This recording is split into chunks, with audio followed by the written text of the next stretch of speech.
तो चलिए शुरुआत करते हैं। केमिकल काइनेटिक्स हम लोग पढ़ रहे थे, क्या केमिकल काइनेटिक्स है ना।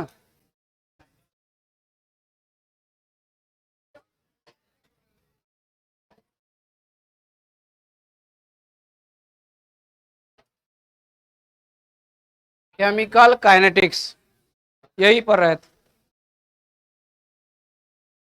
जिसमें हम लोग रेट ऑफ रिएक्शन के बारे में प्रीवियस क्लास में पूरा डिस्कशन किया था। आज हम लोग बात करेंगे रेट लॉ और रेट इक्वेशन के लिए। और रेट लॉ रेट इक्वेशन को समझने के लिए लॉ ऑफ मास एक्शन की आवश्यकता होगी। किसकी आवश्यकता होगी?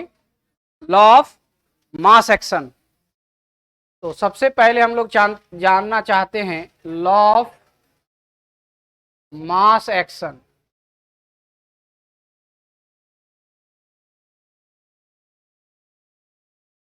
लॉ ऑफ मास एक्शन, इसे द्रव्यमान क्रिया नियम कहते हैं। क्या होता है? द्रव्यमान क्रिया नियम। द्रव्यमान क्रिया नियम, लॉ ऑफ मास एक्शन। देखो 11th क्लास में केमिकल इक्विलिब्रियम जब पढ़ रहे थे तो उस समय ये आया था, याद है कि नहीं? सीरियस रहेगा तब ना याद है। नहीं, आप सोचा कि 11th का पढ़ना, रहने तो देख लेंगे 12th में। यही ना। हाँ तो क्या, और क्या। तो देखिए, हाँ ये इक्वेशन किस तरह से था समझो यहाँ पर। अब ये खाली हेडिंग लिखना है, उसके अलावा कुछ नहीं लिखना है। फिर हम आपको मौका देंगे तो उस समय आपको लिखना। अब ऐसा ही छापते चल जाइए, सब बुक और में सब जगह छापा हुआ है। तो इसका क्या मतलब? ट्यूशन की क्यों आवश्यकता पड़ती? इसलिए क्योंकि वही शब्द को टीचर अपने शब्दों में प्रयास करता है आप तक पहुंचाने। यही बात है, तो सब जगह लिखा हुआ है। देखिए, हाँ इसको लॉ ऑफ मास एक्शन को समझने के लिए एक केमिकल रिएक्शन हम कंसिडर कर रहे हैं। क्या कर रहे हैं? केमिकल रिएक्शन कंसिडर कर रहे हैं और थोड़ा सा क्लास 11th की बात को रिवाइज कर रहे हैं। क्या था कि हम मान लेते हैं, let us consider, let us consider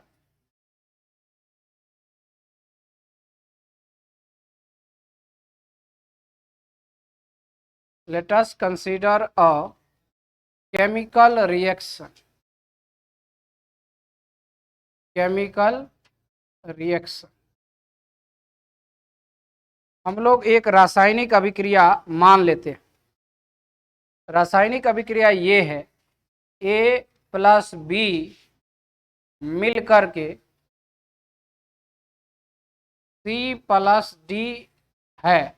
और चूंकि ये रिवर्सिबल केमिकल रिएक्शन है इसीलिए इस तरह से दिखाते हैं। रिवर्सिबल हो, है ना। यहाँ आप लिख सकते हैं रिवर्सिबल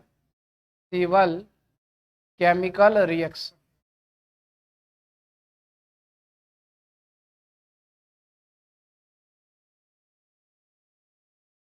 कैसा केमिकल रिएक्शन है? रिवर्सिबल केमिकल रिएक्शन है, उत्क्रमणीय। उत्क्रमणीय अभिक्रिया का क्या मतलब है कि वैसा अभिक्रिया जो इनफाइनाइट स्टेप तक जाता है, यानी स्टेप बाय स्टेप कह सकते हैं, रिवर्स करके वापस आ जाता है ना। और एक होता है इरिवर्सिबल, यानी एक बार में कंप्लीट स्टेज तक जाता है, कंप्लीट होने के बाद वापस वो लौटता नहीं है। ठीक है ना, ये नेवर कंप्लीट। रिवर्सिबल जो है वो कंप्लीट स्टेज तक पहुंचता नहीं। तो आइए समझते हैं इसको। अब इसका स्टैचोमेट्रिक कॉफिशिएंट मानते हैं। इसका ए है, स्मॉल ए, इसका बी है, और प्रोडक्ट है इधर, तो ये सी इसके लिए और ये इसके लिए डी है। ठीक है, ये जो है इसको हम लोग रिएक्टेंट मानते हैं। ऐसे भी पहले से भी आप जानते हैं, ये रिएक्टेंट, रिएक्टेंट इसको अभिकारक बोलते हैं, अभिकारक। ये प्रतिफल है, ये जो होता है प्रोडक्ट इसको बोलते हैं, प्रोडक्ट, ये प्रतिफल, प्रतिफल प्रोडक्ट इसको कहते हैं।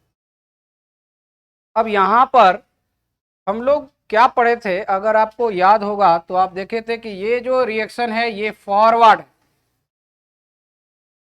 ये फॉरवर्ड डायरेक्शन इसको बोलते, DIR लिख कर यहाँ N लिख देते हैं, डायरेक्शन समझना, ठीक है ना। और ये जो इधर से जब आता है तो इसको बैकवर्ड बोलते हैं, बैकवर्ड डायरेक्शन, ठीक है। तो देखिए जब लॉ ऑफ मास एक्शन हम लोग लागू करते हैं, according to law of mass action, rate of forward reaction is directly proportional to active mass of reactant, active mass या आप कह सकते हैं product of active mass of each reactant, ठीक है। तो देखिए कैसे, तो यहां पर हम लोग कहेंगे फॉरवर्ड डायरेक्शन, अभी हम बात कर रहे हैं किसके लिए, फॉरवर्ड डायरेक्शन, फॉरवर्ड डायरेक्शन, पहले बात करेंगे किसके लिए, फॉरवर्ड डायरेक्शन के लिए, आगे की तरफ जब अभिक्रिया हो रहा है तब। पाश्चात्य अभिक्रिया के लिए अभी हम बात नहीं करेंगे, रिवर्स रिएक्शन के लिए नहीं कर रहे हैं, अभी किसके लिए कर रहे हैं। तो रेट ऑफ रिएक्शन को, ये देखो रेट ऑफ फॉरवर्ड को हम ऐसा लिखते हैं, RF लिखते हैं, this means rate of forward direction, किसके तरफ, फॉरवर्ड के तरफ हो रहा है। और ये कहा जा रहा है कि ये डायरेक्टली प्रोपोर्शनल होता है active mass of, product of active mass of each reactant, प्रत्येक रिएक्टेंट के एक्टिव मास के। तो ये एक्टिव मास को हम ऐसे लिखते हैं, ये मोलर कंसंट्रेशन होता है इस तरह से A के लिए, और ये B है तो इसका गुना करेंगे तो ये B हो जाएगा, प्रोडक्ट हो गया इसका। और इच यहाँ पर देखिए, ये बात ध्यान रखना है कि प्रत्येक के जो स्टोइचोमेट्रिक कोएफिशिएंट होते, कि बार बार आवाज का है हो रहा है, हाँ। तो देखिए ये क्या होता है कि ये इसके स्टोइचोमेट्रिक के घातांक, ये इस पर घातांक मतलब पावर होता है, तो इसका पावर क्या लिखेंगे A, इसका क्या लिखेंगे B। अब जैसे ही प्रोपोर्शनैलिटी को हटाएंगे तो एक कांस्टेंट आएगा, ये RF, यहां पर एक कांस्टेंट हम लोग लिखते हैं क्या, कि ये किस में, F में, ताकि पता चले कि ये फॉरवर्ड रिएक्शन के लिए ही। और यहां पर क्या होगा, ये A,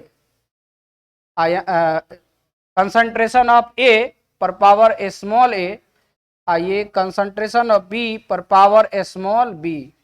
ये इक्वेशन आप पढ़े थे, याद करिए 11th क्लास पढ़े थे ना। तो ये फॉरवर्ड के लिए, इसी को अगर बैकवर्ड के लिए अगर आप देखिएगा तब ना इक्विलिब्रियम कांस्टेंट आपका आया था, बैकवर्ड के लिए यहां पर और बैकवर्ड डायरेक्शन, बैकवर्ड डायरेक्शन यानी बैकवर्ड रिएक्शन भी आप लिख सकते हैं। तो इसमें देखिए, इसमें अगर आप देखेंगे यहां तो RB यहां पर लिखते हैं, RB रेट ऑफ बैकवर्ड, ठीक है। और ये डायरेक्टली प्रोपोर्शनल होगा। अब ये बैकवर्ड जैसे ही लिखे हैं तो इसका रिएक्टेंट इस साइड में होगा, इधर से ना जा रहा, ये वाला आ गया रिवर्स वाला, तो इसका रिएक्टेंट क्या है, C है। तो यहां लिखेंगे कंसंट्रेशन ऑफ C पर power small c into concentration of D पर पावर स्मॉल d, यही होगा, ठीक है। और जैसे ही आप ये लिखे, अब इसको यहां से प्रोपोर्शनलिटी को हटाना है, तो फिर अनदर कांस्टेंट जो आएगा इसको हम लोग KB लिखते हैं, क्या लिखते हैं, के बी। और तब यहां पर क्या आ जाता है, कंसंट्रेशन ऑफ सी पर पावर स्मॉल सी, और यहाँ कंसंट्रेशन ऑफ डी पर पावर स्मॉल डी। ये सब स्टोइचोमेट्रिक कोफिशिएंट है, ये जो देख रहे हैं। ठीक, अब दोनों दोनों को अगर आप देखें समझें,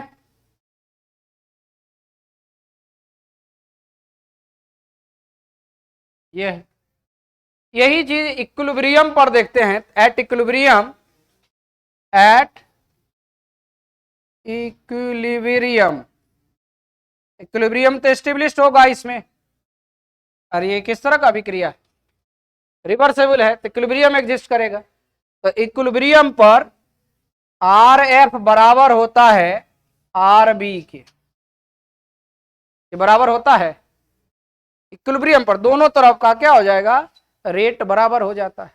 rate of forward reaction equal to rate of backward reaction. और उसके बाद आप क्या करते हैं कि ये सब को, इसका जो वैल्यू है यहां लिखते हैं। आर एफ के लिए क्या आया है, के एफ इंटू ए पर पावर, कंसंट्रेशन ऑफ ए पर power small A, concentration of B पर पावर स्मॉल बी, ये equal to K B, concentration of C पर power small C, concentration of D पर पावर स्मॉल डी। पढ़ते हैं। अब इसको के बी इधर ले आइए, इसको इधर भेज दीजिए। तो जैसे ही ले आइएगा तो यहां पर आएगा के एफ बाई के बी इक्वल टू, यहां आएगा क्या, कंसंट्रेशन ऑफ सी पर पावर स्मॉल सी, और ये कंसंट्रेशन ऑफ डी पर power small D, divided by concentration of A पर power small A into concentration of B पर पावर स्मॉल बी। ये पूरा वैल्यू, ये जो आप देख रहे हैं यही के हो जाता है, जो इक्विलिब्रियम कांस्टेंट कहलाता है। तो ये हो जाएगा कंसंट्रेशन सी पर पावर स्मॉल सी, कंसंट्रेशन डी पर power small D, divided by concentration A पर पावर स्मॉल ए, कंसंट्रेशन बी पर पावर स्मॉल बी। ये इक्वेशन आता है। हमें यहाँ तक नहीं जानना, ये तो हम 11th क्लास का जो बातें हैं उसको रिवाइज कर दिए। हमें मेन रूप से इसको देखना है, चूंकि हमको रेट निकालना है। केमिकल काइनेटिक्स में क्या निकालना है, रेट, यानी rate of reaction directly proportional है active mass of product of reactant. Rate of reaction directly proportional है, सिर्फ रेट लिख रहे हैं हम, फॉरवर्ड बैकवर्ड का वहां पर भी चर्चा नहीं कर रहे। क्या लिख रहे हैं, rate of reaction directly proportional होगा active mass, product of active mass of reactant, reactant के सक्रिय द्रव्यमान। और सक्रिय द्रव्यमान क्या होता है, मोलर मास, जो आप concentration, molar concentration, mole by volume, mole per litre में उसको लिखते हैं। ठीक है, तो पहले इस बात को लिख लीजिए, फिर हम आगे बढ़ते हैं किसमें, जो हम लोगों को काम करना है मेन रूप से उस पर।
क्या हला कर रहे हैं?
क्या हो गया क्या?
हो गया? चले आप, पेज हम बदलना है, रुक जाए। हाँ, इसलिए इसको पूरा कंप्लीट कर लीजिए, पेज हम चेंज करेंगे।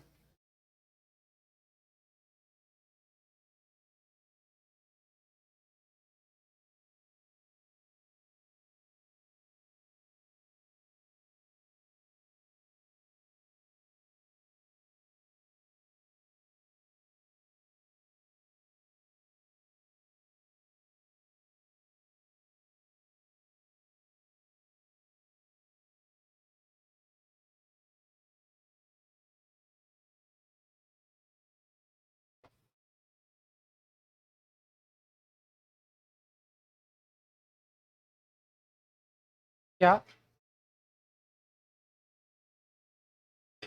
ना ना, कोई जरूरत, कोई बात जरूरत, आगे आगे काम हम कर रहे हैं, इसलिए उसके लिए दिक्कत नहीं है। चलें आगे बढ़ें। देखो, आगे हम लोग को ये जानना है, यहां पर देखो, रेट लॉ,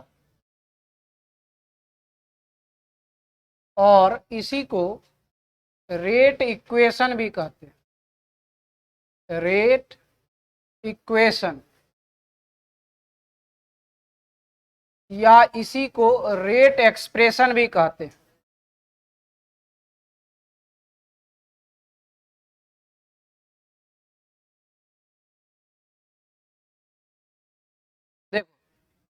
क्या बोलते हैं?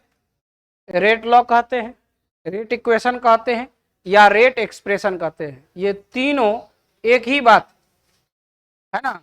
लेकिन क्या है कि लोग अगर मान लो जानकारी नहीं रहेगा तो कोई अगर दूसरा रेट लॉ आप जानते हैं और रेट इक्वेशन पूछ दिया तो हाँ रेट लॉ तो जानते हैं, रेट इक्वेशन कहाँ जानते हैं। इसीलिए इस बात को ख्याल रखना। इसको अगर इसको हम लोग वेग नियम, ये क्या आएगा? वेग नियम या वेग समीकरण, वेग समीकरण या वेग व्यंजक, या वेग व्यंजक। ठीक है, ये सब एक ही है। अब यहां पर समझना है statement, the representation of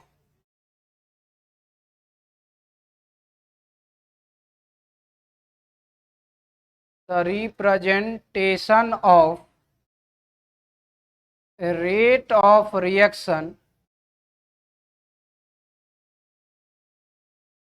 the representation of rate of reaction in terms of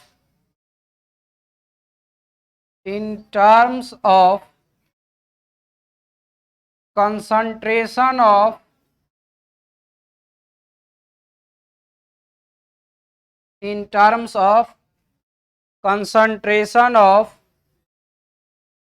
reactant, concentration of reactants is known as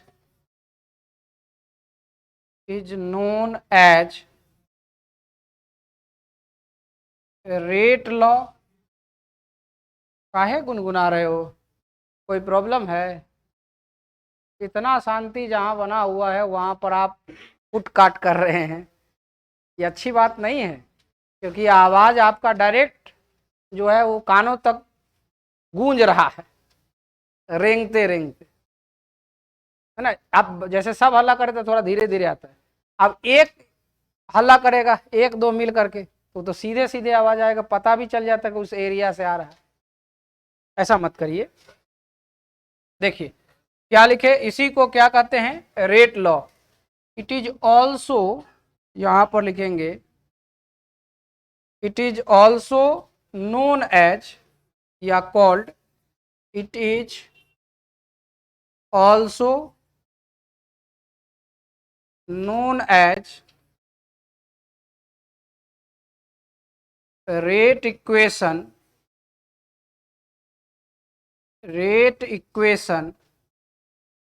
or rate expression।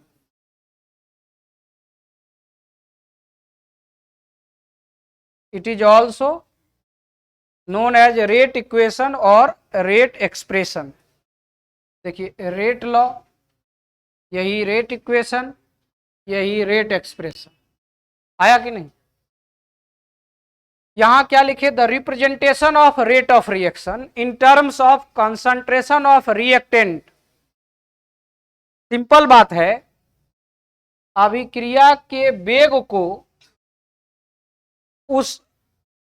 उसके अभिकारक के सांद्रण के पदों में निरूपित करते जब हैं तो वो क्या कहलाता है? रेट लॉ कहलाता है। सिंपल, ये भी हम लिख सकते हैं। ठीक है, लिख सकते हैं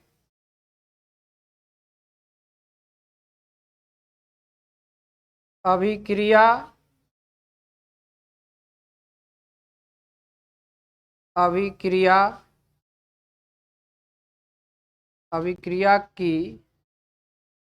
क्रिया के वेग को उसके उसके अभिकारकों के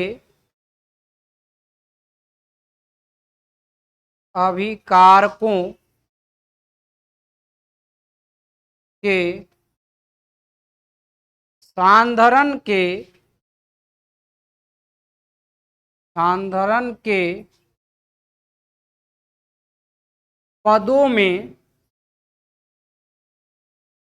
पदों में व्यक्त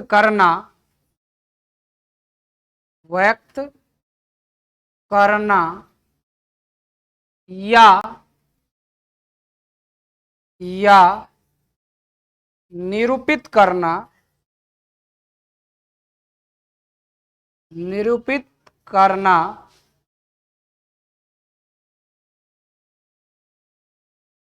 वेग नियम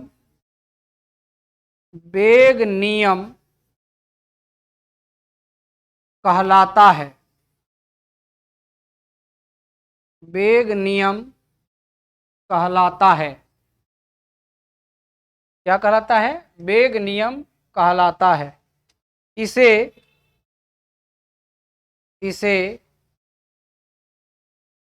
वेग समीकरण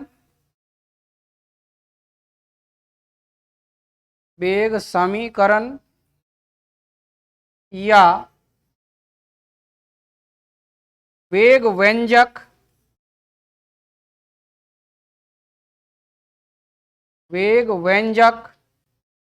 भी कहते हैं। वेग व्यंजक भी कहते हैं।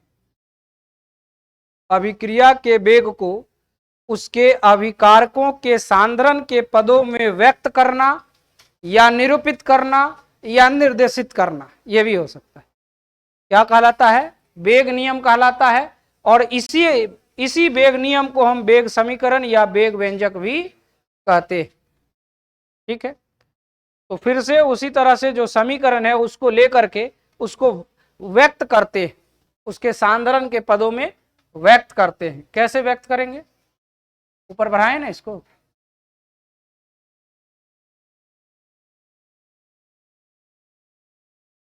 जैसे देखो, हमारे पास जो इक्वेशन है, जो समीकरण है, ये ए है, ए से बी और यहां से सी प्लस डी, और इसका जो स्टैचोमेट्रिक कॉफिशिएंट है ए बी सी डी, ये हेयर आप देखो, यहां जो आप देख रहे हैं A B C and D जो स्मॉल वाला है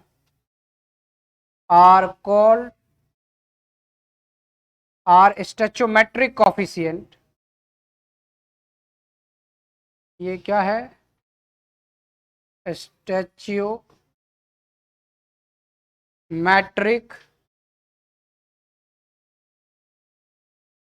कॉफिशिएंट। ये है stoichiometric coefficient of A B C and D respectively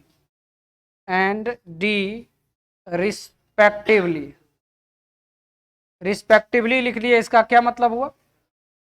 क्रमशः, मतलब ए का स्मॉल ए, बी का स्मॉल बी, सी का स्मॉल सी, डी का स्मॉल डी, इसलिए रिस्पेक्टिवली लिखा जाए। नहीं लिखा रहता तो पता किसका कौन रहेगा ये पता नहीं चलेगा, है ना। यहाँ देख करके आप तो ये तो बता ही सकते, लेकिन जब ये लैंग्वेज में लिखा गया हो तो इस तरह से हम लोग लिख सकते हैं, केवल बताने के लिए, दर्शाने के लिए कि ये जो आप देख रहे हैं ए बी सी डी जो है ये स्टैचोमेट्रिक कॉफिशिएंट है। जब आप रिएक्शन को बैलेंस करते हैं तो जन नंबर आता है ना, कितना जो भी है, कहीं 2 होता है कहीं 3 होता है, जो वो क्या है? Stoichiometric coefficient. तो ठीक है, यहाँ पर क्या देख रहे हैं? स्टैचोमेट्रिक कॉफिशिएंट कौन कौन है? ए बी सी जो स्मॉल में है वो क्रमशः capital A, capital B, capital C और कैपिटल डी का स्टैचोमेट्रिक कॉफिशिएंट।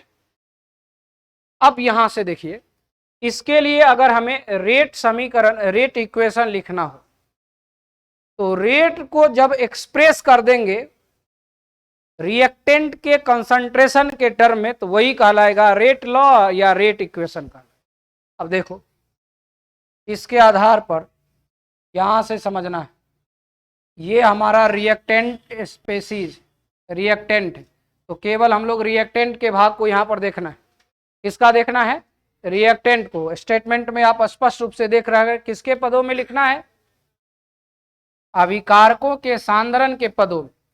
तो देखिए यहां रेट इक्वल टू, यानी ये जो रेट होगा ये डायरेक्टली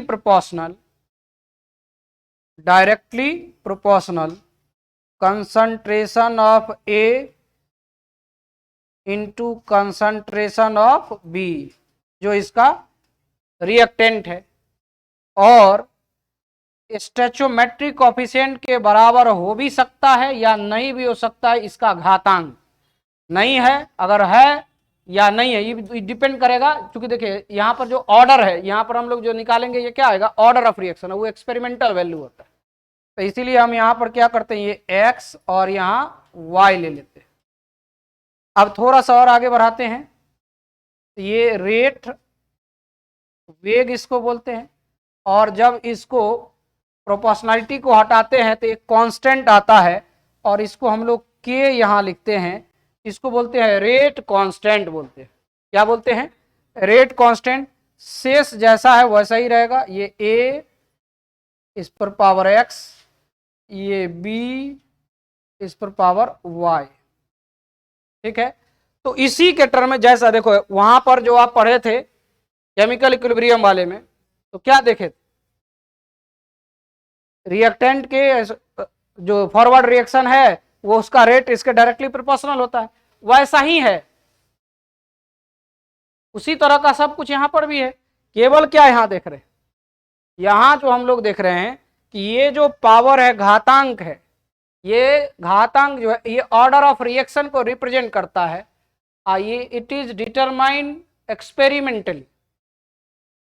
अब यहां पर आगे हम देखेंगे जो मॉलिक्युलरिटी और ऑर्डर ऑफ रिएक्शन में अंतर, तो वहां पर लिखेंगे ये एक्सपेरिमेंटल वैल्यू है, जबकि मॉलिक्युलरिटी थ्योरेटिकल वैल्यू होता है, नंबर ऑफ जो एटम जो पार्टिसिपेट करता है, वहां पर बाद की बात। पहले इस इक्वेशन को समझना है, इक्वेशन लिख। अब ये रेट को हम लोग इस तरह से एक्सप्रेस करके लिख लिए। तो ये जो रेट को एक्सप्रेस करने का जो टर्म यहां पर बना है, this is called rate law. यही है रेट लॉ, या यही है रेट इक्वेशन,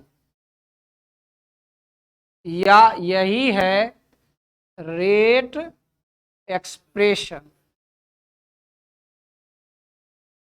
अब हम लोग को बार बार ये इतना नहीं लिखना होगा, ये नहीं लिखना होगा, या दिया हुआ रहेगा तो डायरेक्ट रेट लॉ लिखना होगा, तो अकॉर्डिंग टू रेट लॉ लिख करके ये इक्वेशन बना लेंगे। क्लियर बात? अब इसको डिफरेंशियल फॉर्म में कैसे लिखते हैं वो भी बताते हैं, पहले इसको लिखो।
बढ़ाते हैं ऊपर।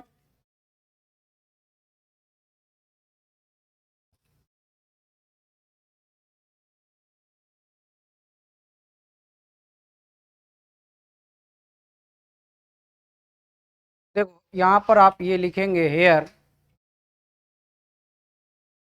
x and y may be or may not be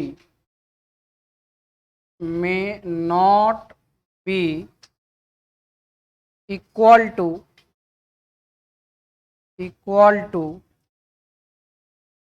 a stoichiometric coefficient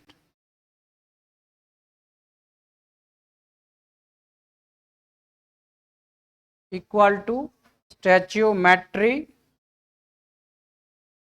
coefficient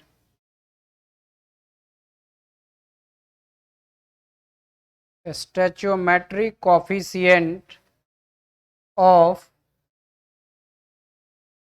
reactants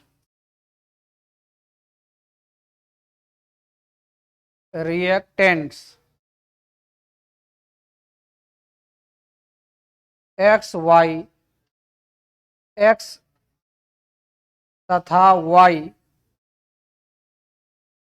x तथा y अभिकारक के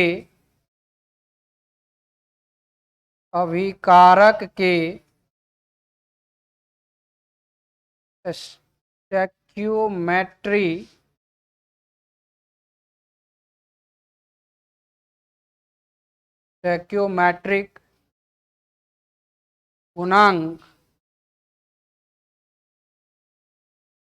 गुणांक के बराबर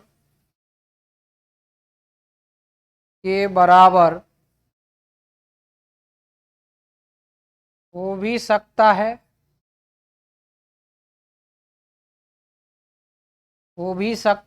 और नहीं भी हो सकता है और नहीं भी हो सकता है।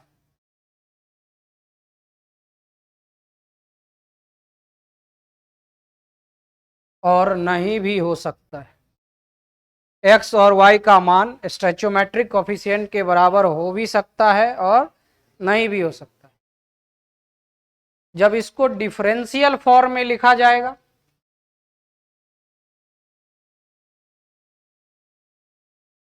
देखिए यही रेट इक्वेशन को जो हमारे पास आया है rate equal to K into concentration of A पर power X into concentration of B पर पावर वाई। तो ये किसके लिए काम कर रहे हैं? रिएक्टेंट के लिए।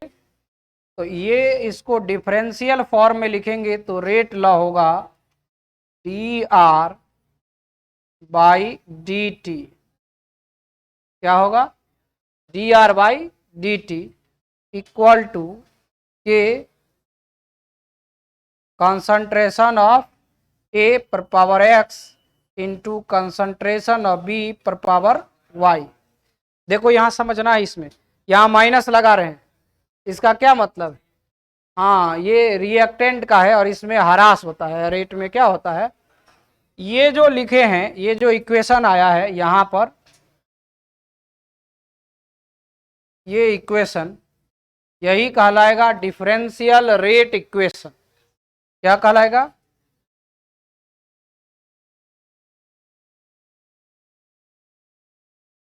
डिफरेंशियल रेट इक्वेशन या रेट लॉ भी लिखेंगे या रेट एक्सप्रेशन भी लिखेंगे। Differential rate law, rate equation या रेट एक्सप्रेशन। यहां जो लिखे D R by D T के टर्म में लिखे, तो ये डिफरेंशिएशन के टर्म में है, इसलिए डिफरेंशियल रेट इक्वेशन लिखते हैं। तो जब भी आपको रेट लॉ लिखाएगा तो हम लोग जहां यहां यूज करेंगे डिफरेंशियल फॉर्म, तो इस तरह से व्यक्त करेंगे, ठीक ना।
हो गया।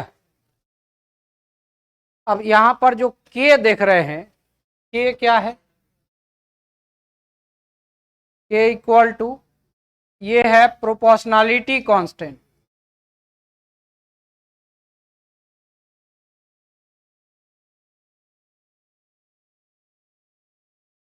प्रोपोर्शनैलिटी कांस्टेंट, प्रोपोर्शनैलिटी कांस्टेंट यही होता है रेट कांस्टेंट। यही क्या होता है, रेट कांस्टेंट। इसको यहां पर रेट कांस्टेंट बोलते हैं, या यही होता है स्पेसिफिक रेट।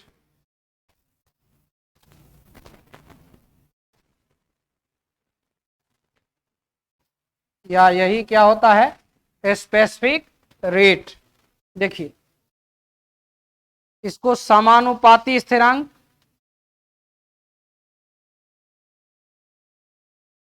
समानुपाती स्थिरांक,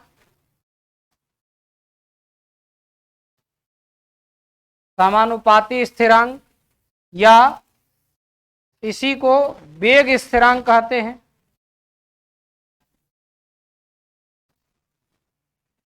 वेग स्थिरांक, या इसी को विशिष्ट वेग भी कहते हैं।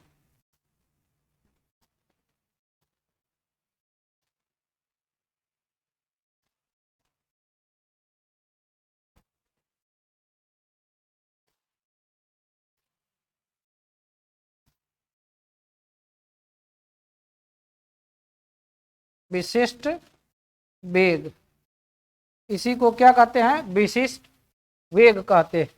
वेग स्थिरांक, विशिष्ट वेग, या समानुपाती स्थिरांक, ये जो के है। नहीं, अब यहां से देखो, इसको अगर आप विशिष्ट वेग किस स्थिति में कहेंगे,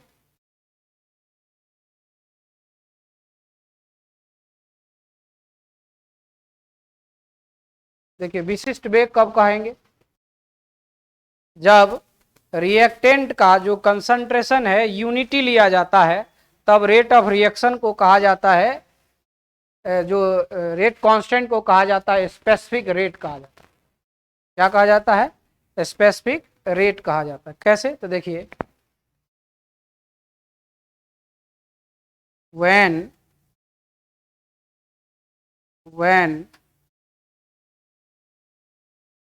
concentration of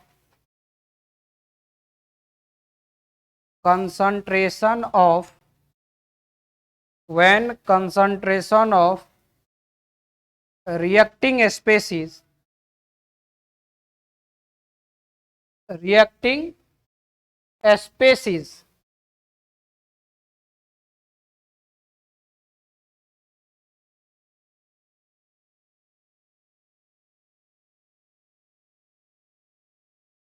when concentration of reacting species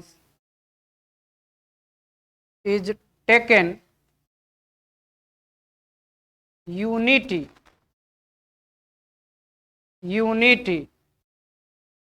then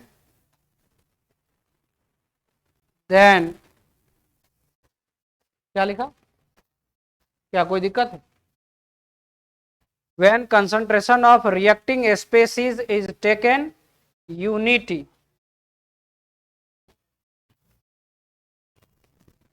then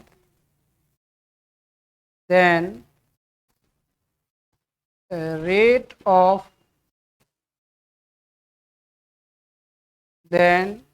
rate constant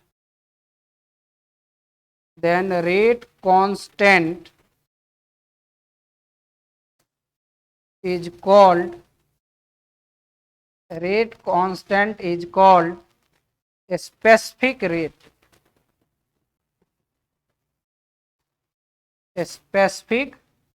rate, क्या कहेंगे इसको, स्पेसिफिक रेट कहेंगे।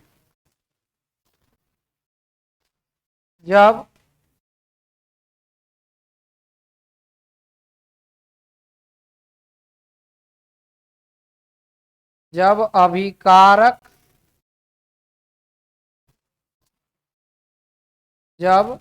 अभिकारक की सांद्रता या की सांद्रण, अभिकारक की सांद्रण, चलो सांद्रता लिख दो। अभिकारक की सांद्रता इकाई इकाई लिया जाता है, लिया जाता है तो तो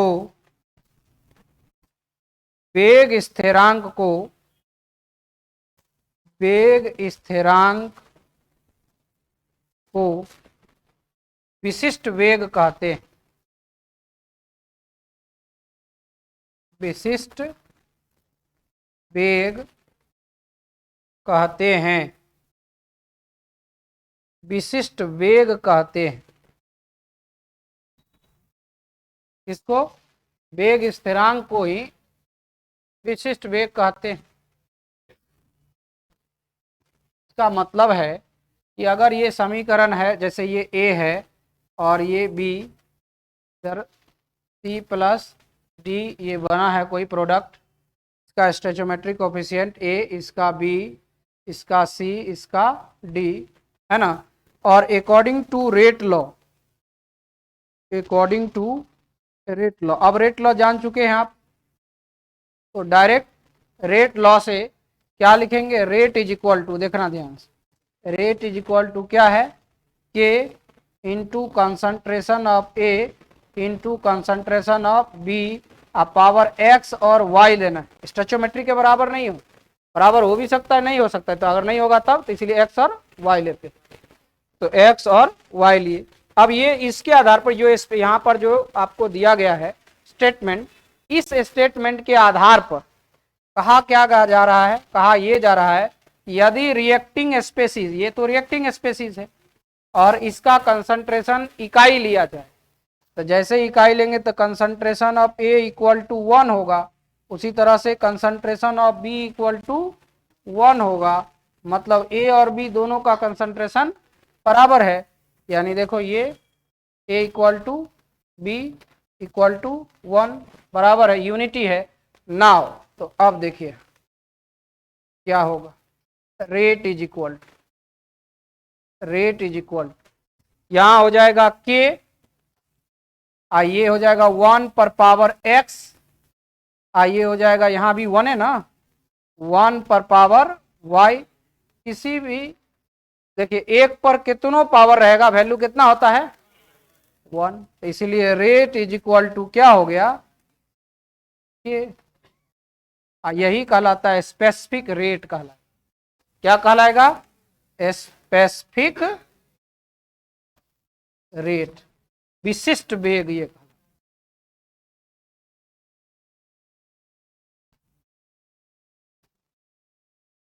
यही कहलाएगा क्या, विशिष्ट वेग। 2 नंबर वाले में क्वेश्चन आता है, देखो कंफ्यूज क्या हो जाता है, रेट ऑफ, रेट जानता है लेकिन पूछ देगा स्पेसिफिक रेट। अब क्या है कि रेट के बारे में तो जानता है, स्पेसिफिक रेट दिया कि बस आधा से ज्यादा जो है छोड़ के क्विट करके भागे, छोड़ो इसको। देखो यही चीज को कोई बड़ी बात नहीं है, आप रेट ऑफ रिएक्शन जानते हैं तो उसी पर ना यहाँ पर आपको चेंज करते हैं, तो जो रेट है उसको एक्सप्रेस रेट लॉ से करते हैं, ये रेट आता है। अब रेट में जब ये दोनों का कंसंट्रेशन फिक्स हो गया, क्या यूनिटी लेना है, वही हो गया स्पेसिफिक रेट, और वो उसका भी परिभाषा हो गया, देखिए यहाँ रेट कांस्टेंट रेट के बराबर हो गया। पूछा भी जाता है ऑब्जेक्टिव क्वेश्चन में कि किस परिस्थिति में रेट कांस्टेंट का मान रेट के बराबर हो जाएगा,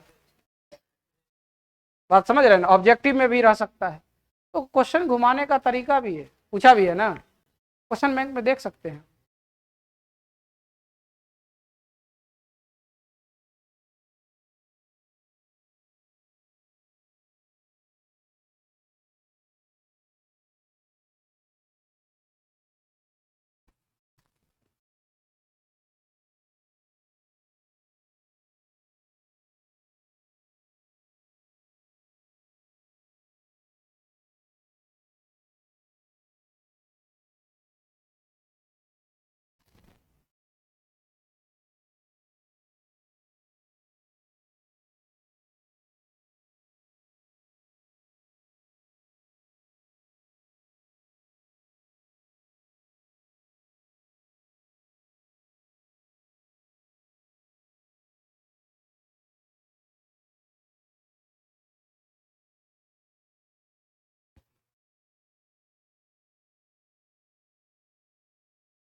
हो गया।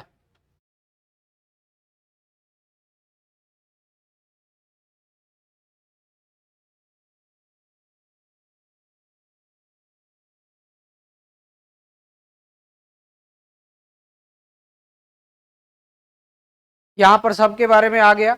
अब एक्स और वाई जो होता है, इन दोनों का जो योग होता है वो कहलाता है ओवरऑल ऑर्डर ऑफ रिएक्शन। क्या कहलाता है? Overall order of reaction. यहां लिखेंगे order of reaction, order of reaction. अभिक्रिया की कोटि,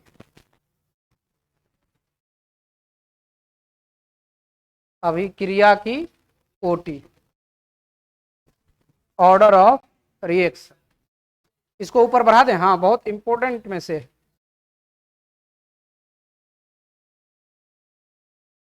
और नीचे कितने?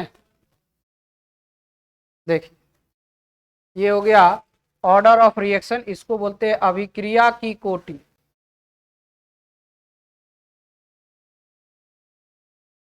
अभिक्रिया की कोटि।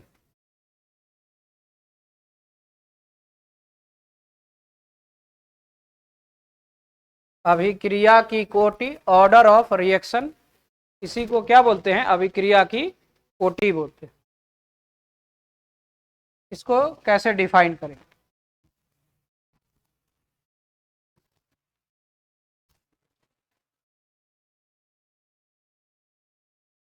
लिखेंगे the sum of, the sum of power of, powers of, the sum of powers of concentration term, concentration terms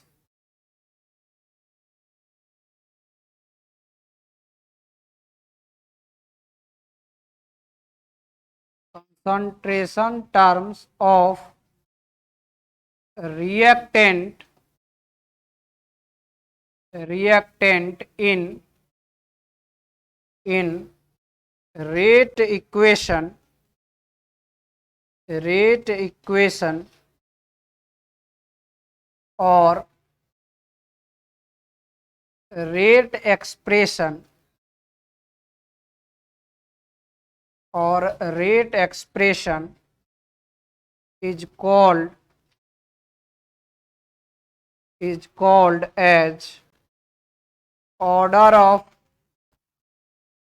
reaction, is called as order of reaction।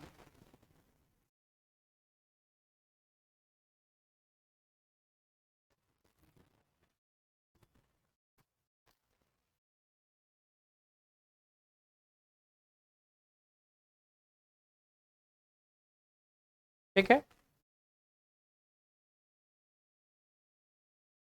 हम लोग इस तरह से इसको लिख सकते हैं।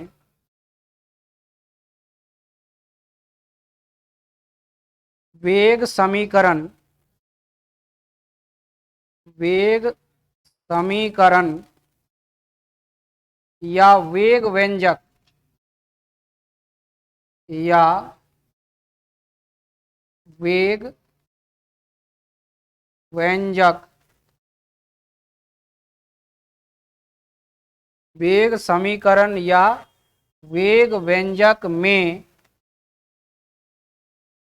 वेग व्यंजक में अभिकारक, अभिकारक के साधारण पदों के घातांकों के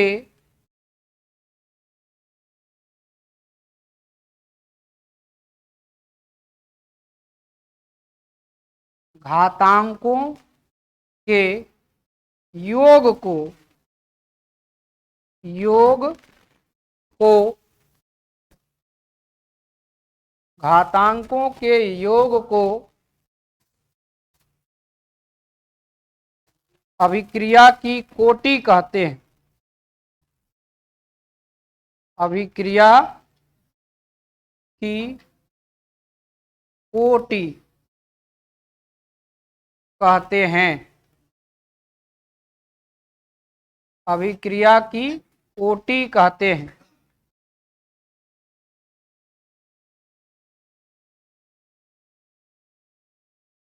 अभिक्रिया की कोटि कहते हैं। इसका जनरल इंफॉर्मेशन है जो कि इसके मॉलिक्युलरिटी और ऑर्डर ऑफ रिएक्शन में अंतर में आएगा। तो इसका जनरल इंफॉर्मेशन ये है, it is an experimental, it is an experimental quantity, it is an experimental quantity, यह एक प्रायोगिक मात्रा है या मान है, ये भी लिख सकते हैं। यह एक प्रायोगिक मात्रा या मान है। दूसरा बात, ये जो है it can be zero, it can be zero, negative,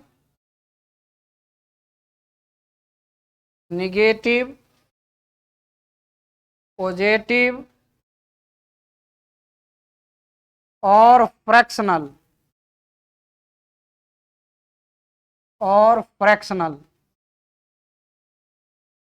यह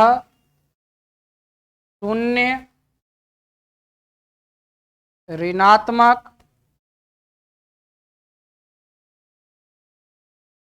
धनात्मक या भिन्नांक या भिन्नांक लिख देते, भिन्नांक हो सकता है। ये शून्य हो सकता है, ऋणात्मक हो सकता है, धनात्मक हो सकता है या भिन्नांक भी हो सकता है, फ्रैक्शनल के रूप में भी इसको लिख सकते। ठीक है, इधर हो गया। इधर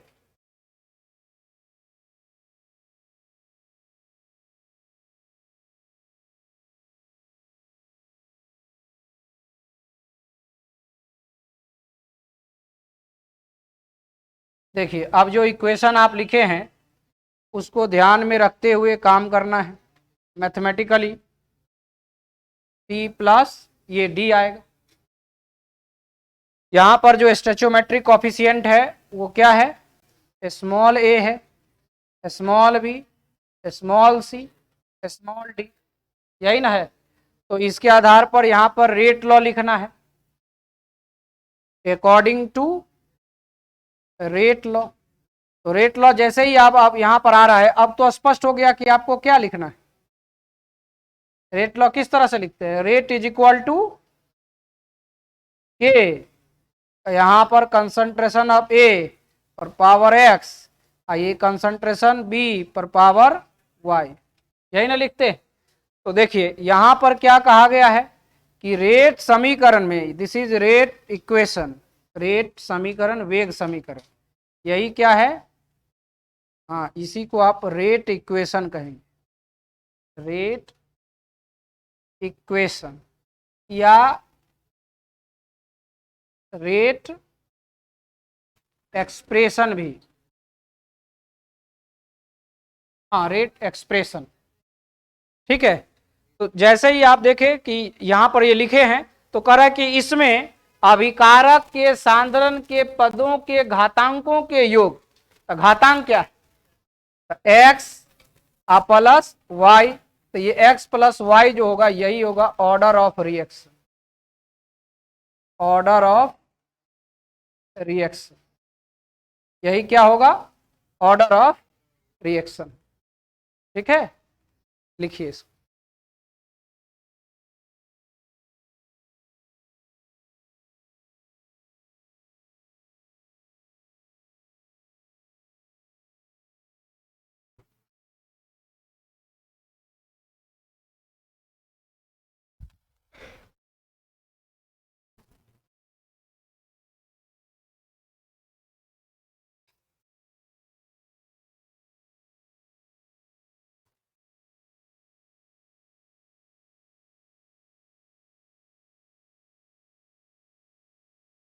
हो गया, पहले से लिख लिया है क्या? साथे साथे। हाँ, साथे साथे ना।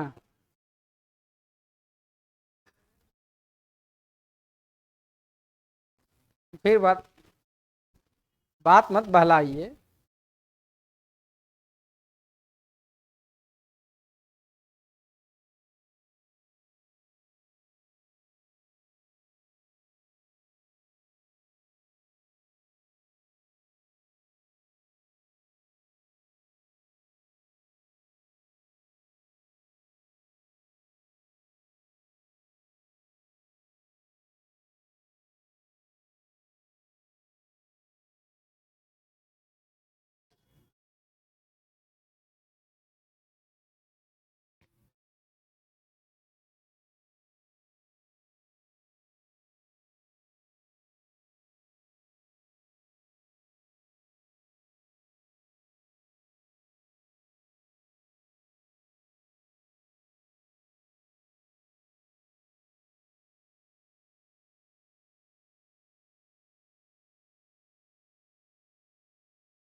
यूनिट ऑफ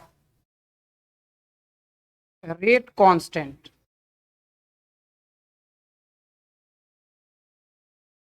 देखिए ये सब अभी ऑब्जेक्टिव टाइप का जो है उसी का काम कर रहे हैं।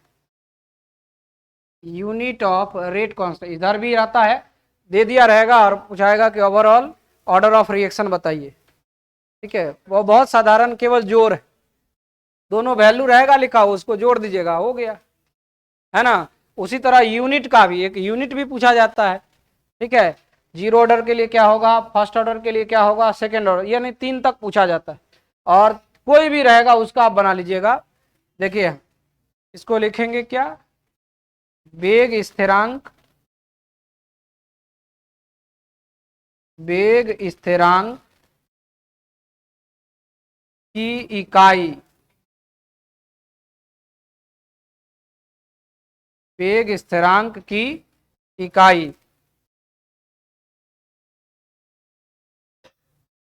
तो देखो सबसे पहले तो रेट लॉ से आप जानते हैं, rate is equal to, rate is equal to, अगर मान लेते हैं यहाँ ये तो के रहेगा ही, और यहाँ पर हम मान लेते हैं कि रिएक्टेंट कोई भी रहेगा तो ये उसका कंसंट्रेशन होगा और उस पर पावर एन होगा।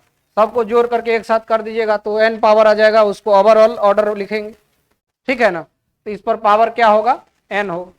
अब हमको चाहिए किसका, के का। यही देखिए ये के है, इसी के का हमको रेट कांस्टेंट चाहिए, रेट कांस्टेंट कहते सॉरी, यूनिट चाहिए, है ना।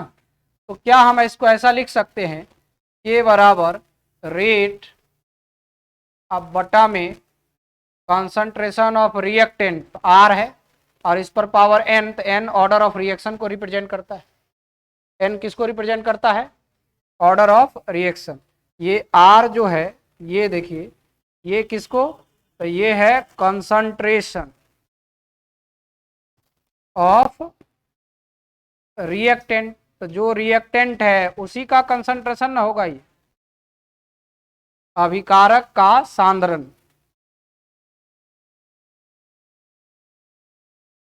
अभिकारक का सांद्रण, अभिकारक का सांद्रण।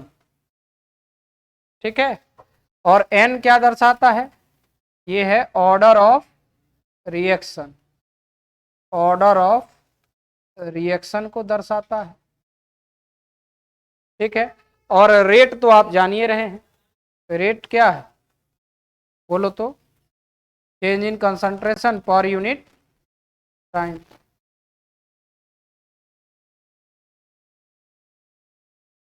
रेट किसको दर्शाता है, change in concentration per unit time, यानी रेट बराबर आप क्या पढ़े, rate equal to change in concentration, किसी के लिए रिएक्टेंट या प्रोडक्ट के लिए, डिवाइडेड बाय टाइम टेकन, यही ना है। तो अगर इसका यूनिट पता हो जाएगा तो कुछ काम हद तक हो जाएगा। नहीं, अरे भाई जैसे ही कंसंट्रेशन है तो इसका यूनिट क्या हो जाएगा, मोल पर लीटर, मोल पर लीटर। और टाइम का क्या हो जाएगा, सेकेंड हो जाएगा। तो एक साथ लिखेंगे तो ये क्या हो जाएगा, मोल पर लीटर पर सेकेंड इनवर्स, यही ना। इसके लिए तो यहां पर यही ना है क्या, और नहीं तो आप सिर्फ इतना लिखिए, अब सेटिंग कर देते हैं तब ठीक रहे, लास्ट में केवल लिख सेटिंग कर देते हैं। अब जैसे देखो इसको थोड़ा और इधर बढ़ा लो, देखो क्या करते हैं, इसका मतलब है कंसंट्रेशन बाय टाइम, इसको लिख सकते हैं change in concentration by time. तो देखो यहाँ के बराबर हम ऐसा लिख सकते हैं, देखना आप लोग, इसको लिख सकते हैं कंसंट्रेशन, तो कंसंट्रेशन चेंज इन कंसंट्रेशन वही यूनिट होगा, तो कंसंट्रेशन बाय टाइम लिख देते हैं। कोई दिक्कत, इस रेट के जगह, ठीक है। और रेट के जस्ट इधर इधर बढ़ा लेंगे 1/r, concentration of r power n, तो ये 1 इसको लिख देते हैं, देखना ये r है तो r तो कंसंट्रेशन है, तो इसके अंदर ये कंसंट्रेशन लिख देते हैं। क्या ऐसा कर सकते हैं, कंसंट्रेशन कर दिए यहां, तब पावर यहां पर लिखना पड़ेगा। ये देखो पावर कितना है n, अब यहां भी कंसंट्रेशन है, इस पर पावर कितना है 1, और यहां कितना है, तो दोनों पावर दोनों को एक साथ ले जाए, जब बेस सेम है तो इसको ऊपर ले जा सकते हैं ना, तो क्या होगा के बराबर ये हो जाएगा कंसंट्रेशन, कंसंट्रेशन अब पावर क्या हो जाएगा 1 minus n divided by time, ठीक है। फिर हम इसको ऐसा कर सकते हैं k इज इक्वल टू, ये कंसंट्रेशन तो यहां रहने दें, पावर 1 माइनस n इंटू, ये टाइम ऊपर ले जाएंगे तो ये हो जाएगा टाइम इनवर्स। कोई दिक्कत, अब यूनिट बैठाते जाइए आ जाएगा। अब देखो इधर हम छोटा सा भाग में बना लेते हैं, इसको हम चेंज कर लेते हैं, ये लीजिए,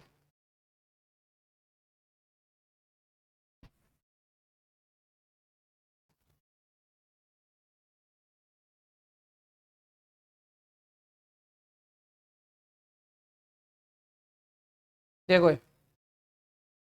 अभी रुको रुको, छापने के लिए देंगे मौका। और जीरो ऑर्डर, जीरो ऑर्डर किसके लिए लिख रहे हैं, जीरो ऑर्डर के लिए।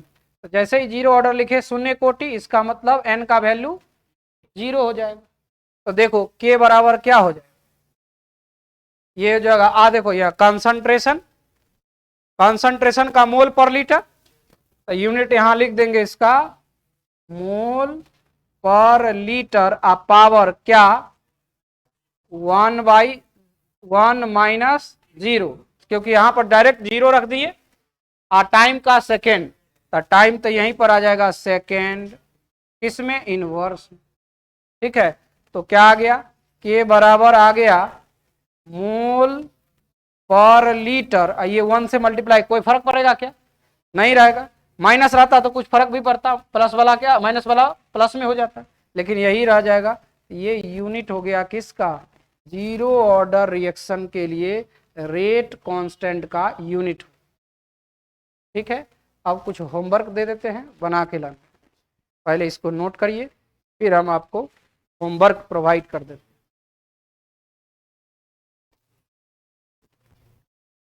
अगर मान लो कि फर्स्ट ऑर्डर के लिए पूछा जाएगा तो n के जगह पर क्या लिख देंगे 1, तो 1 रखेंगे तो 1 माइनस 1 क्या होगा, किसी भी संख्या पर पावर जीरो मतलब तो क्या यूनिट हो जाएगा, केवल सेकेंड इनवर्स हो जाएगा।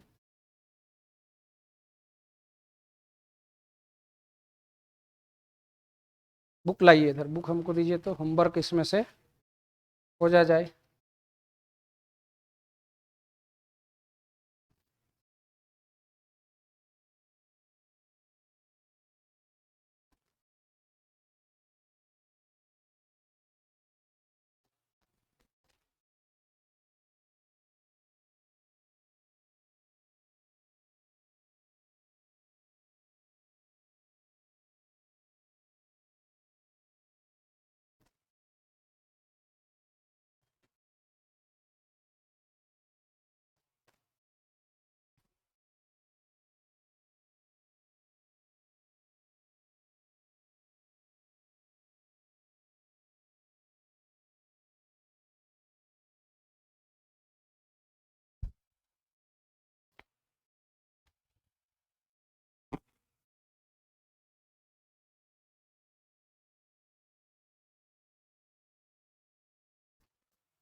हो गया।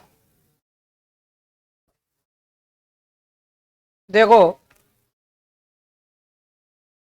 हो गया सबका कि नहीं, अभी लिखते हैं। देखो एग्जाम्पल 4.3 में, एग्जाम्पल 4.3 में दिया गया है calculate the overall order of reaction which has the rate expression. Rate expression दे दिया गया है, ऑर्डर ऑफ रिएक्शन आपसे पूछा जा रहा है, ओवरऑल ऑर्डर ऑफ रिएक्शन। ठीक है, तो जैसे देखिए यहां पर क्वेश्चन इस तरह से दिया हुआ है, इसको हम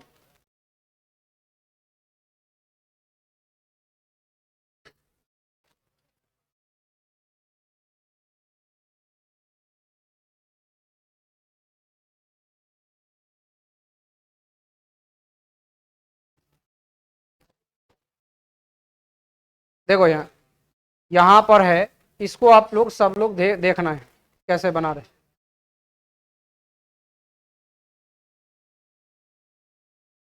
देखो ये जो आप देख रहे हैं, ये आपको, ये है एग्जाम्पल का 4.3 नंबर, 4.3 ए नंबर में क्वेश्चन एक ना, देखो ए नंबर में दिया गया है rate is equal to, rate is equal to K, यहाँ ए पर पावर 1/2 और बी पर पावर 3/2, ये दिया गया है। आपसे पूछ रहा है कि ऑर्डर ऑफ रिएक्शन बताइए, ओवरऑल ऑर्डर ऑफ रिएक्शन। तो क्या करना है, देखो ओवरऑल ऑर्डर ऑफ रिएक्शन बराबर overall order of, overall order direct लिख देते हैं, केवल ऑर्डर ऑफ, ओवरऑल ऑर्डर, ये इक्वल टू होगा, दोनों जोड़ देंगे 1/2 प्लस 3/2, तो कितना आएगा, ये 2, आइए जोड़ 1 प्लस 3 रहेगा, यानी 4/2, तो कितना आएगा 2। नहीं हो गया, वैसा वैसा इसमें है, तो क्वेश्चन नंबर आप लिख लीजिए, होमवर्क में यहां लिख देते HW, एग्जाम्पल का भी बना लेना है। 4.3 हो गया, इसका बी नंबर। 4.4 में देखिए, 4.4 में क्या है, identify the reaction order for each of the following rate constant. के का वैल्यू दिया गया है, लेकिन देखिए यूनिट से आपको पता करना है कि किस ऑर्डर का रिएक्शन। हाँ ना, यूनिट से, यूनिट दिया हुआ है मोल पर मोल, पर मोल लीटर सेकेंड इनवर्स, इसका मतलब ये सेकेंड ऑर्डर का है। केवल सेकेंड इनवर्स है, इसका मतलब फर्स्ट ऑर्डर का। तो इसको भी देख लेना एक बार। और इंटेक्स का, इंटेक्स का क्वेश्चन है 4.3 और 4.4। ठीक है, तो इतना आप कोशिश करके आइए अगले क्लास में।